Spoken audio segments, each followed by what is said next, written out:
Akeyo est née sur les rives d'un beau lac bleu. Quand elle avait 10 ans, le gouvernement a décidé d'inclure ce lac dans une réserve naturelle. La famille d'Akeyo et sa communauté ont été forcés de quitter leurs terres. Leurs pâturages furent saisis, provoquant la mort d'une grande partie de leur bétail.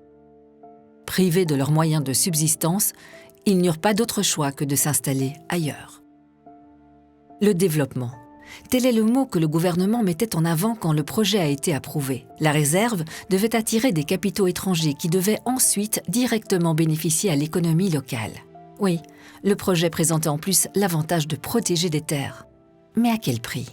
Les modèles de croissance par le marché, imposés d'en haut, qui misent avant tout sur le profit pour revitaliser les économies, contribuent rarement à améliorer le sort du plus grand nombre.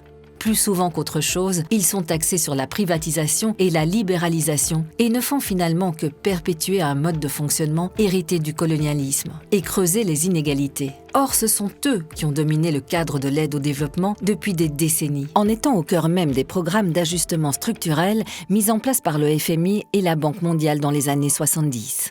Parallèlement à cette politique de développement, ou pour être exact, de mal-développement, un autre modèle est possible.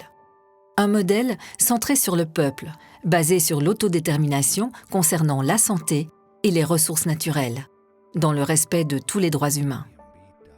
Ce second modèle, le seul qui soit réellement durable, a été inscrit par l'Assemblée générale des Nations unies dans la Déclaration sur le droit au développement en 1986.